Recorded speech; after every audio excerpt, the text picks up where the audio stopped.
Sebelum menonton, jangan lupa like, subscribe, dan tekan tombol lonceng. Selamat menyaksikan. Presiden Joko Widodo mengungkapkan rasa syukur atas kenaikan peringkat daya saing Indonesia secara signifikan di tahun 2024 dalam sidang Kabinet Paripurna yang digelar di Istana Negara, Jakarta.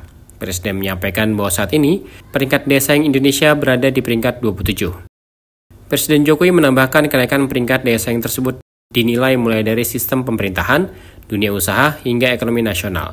Di tengah situasi ekonomi global yang tidak pasti, Presiden menuturkan bahwa ekonomi nasional dapat terkendali dan pertumbuhan ekonomi juga meningkat. Selain itu, dunia usaha dan bisnis di Indonesia yang makin kompetitif juga turut berkontribusi dalam peningkatan peringkat daya saing Indonesia. Untuk itu, Kepala Negara mengingatkan seluruh jajarannya untuk tetap mencermati kondisi global maupun nasional. Kedua hal tersebut diyakini Presiden dapat berpengaruh terhadap penurunan peringkat daya saing Indonesia. Kita tahu dunia sekarang berada pada ketidakpastian yang tinggi di tengah ekonomi dunia yang semakin sulit dan tidak menentu. Eskalasi geopolitik juga meningkat, utamanya di Timur Tengah. Kemudian kalau kita lihat inflasi dunia juga meninggi, depresiasi nilai tukar kalau kita lihat terus menekan ekonomi semua negara. Tapi saya senang, alhamdulillah, daya saing kita di tahun 2024 naik signifikan. Ini penting karena daya saing, ranking daya saing kita di dunia dari yang sebelumnya 44 melompat ke 34, kemudian sekarang melompat lagi ke angka 27. Ini dari yang dikeluarkan oleh IMD untuk World Competitiveness Ranking, dan yang saya senang ini mengalahkan Inggris yang berada di ranking 28, Malaysia yang berada di ranking 34, Jepang yang di ranking 38, Filipina di ranking 52, dan Turki di 53. Kita berada di ranking 27. Ini yang patut kita syukuri karena dari sinilah kita tahu di mana kita berada, di posisi mana kita berada.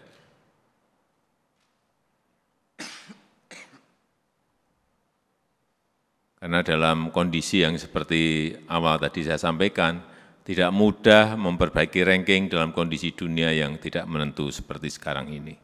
Bahkan kayak Jepang turun 3 peringkat, Malaysia turun 7 peringkat. Oleh sebab itu, saya ingin mengingatkan ke semua kementerian dan lembaga agar betul-betul mencermati kondisi-kondisi global, mencermati kondisi-kondisi ekonomi nasional kita. Karena kalau kita lihat Jepang, kenapa turun 3 peringkat, itu karena pelemahan mata uang dan juga karena penurunan produktivitas. Malaysia turun sampai 7 peringkat juga karena pelemahan mata uang dan masalah stabilitas politik. Artinya apa? Stabilitas politik itu penting. Artinya stabilitas mata uang itu penting. Artinya peningkatan produktivitas itu penting.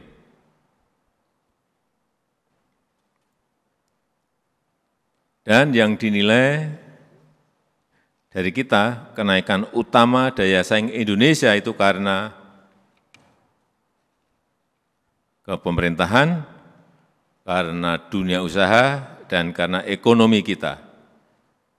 Karena undang-undang cipta kerja kita mengalami peningkatan 8 level. Karena dunia bisnis kita yang semakin kompetitif, baik karena tenaga kerjaan maupun produktivitas, level kita menjadi naik 6 level. Dan karena ekonomi kita baik, kita bisa mengendalikan ekonomi, bisa meningkatkan growth, pertumbuhan ekonomi, itu menjadi kenaikan utama dari daya saing Indonesia. Tetapi juga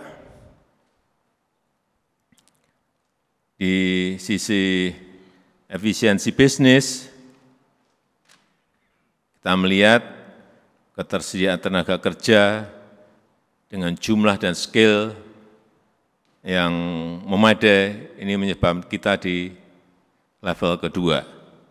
Juga efektivitas manajemen perusahaan, ini urusan dunia usaha. Kemudian juga masyarakat juga memberikan dukungan lewat perilaku dan budaya masyarakat kita dalam rangka daya saing tersebut. Kemudian ada 4 hal yang masih perlu kita perhatikan, dan utamanya 2 yang menyebabkan kita masih dinilai lemah terkait dengan ketersediaan infrastruktur, yaitu di bidang kesehatan. Ini juga harus kita akui, kita masih dalam rangka reform, transformasi dunia kesehatan di negara kita, berada di level 61, dan juga dunia pendidikan. Ini 2 hal penting yang menjadi kelemahan kita yang harus kita perbaiki. Competitiveness kita, daya saing kita, yaitu kesehatan dan pendidikan. Dan juga sains, juga di level 45, dan teknologi di level 32.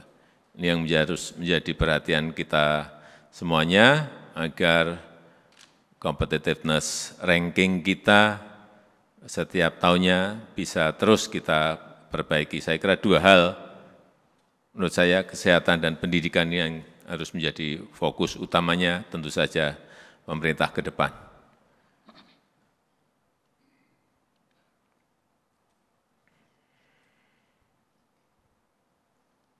Dan secara khusus yang harus menjadi perhatian kita yaitu stabilitas politik. Ini penting agar jangan sampai ada turbulensi politik, agar transisi dari kepemerintahan sekarang ke pemerintahan berikut ini mulus dan baik. Itu yang selalu dilihat oleh dunia internasional. Dan juga hati-hati mengenai isu-isu yang setiap hari ada. Sampaikan isu-isu yang positif, hal-hal yang positif, sehingga pasar menjadi yakin, pasar menjadi optimis terhadap fundamental ekonomi kita yang memang sebetulnya berada pada posisi yang baik. Meski peringkat meningkat, Presiden Jokowi meminta seluruh pihak untuk memperhatikan 2 aspek penting yang dinilai masih lemah, yaitu kesehatan dan pendidikan. Menurutnya 2 aspek tersebut harus diperbaiki agar daya saing Indonesia meningkat. Tim Eljon Media melaporkan.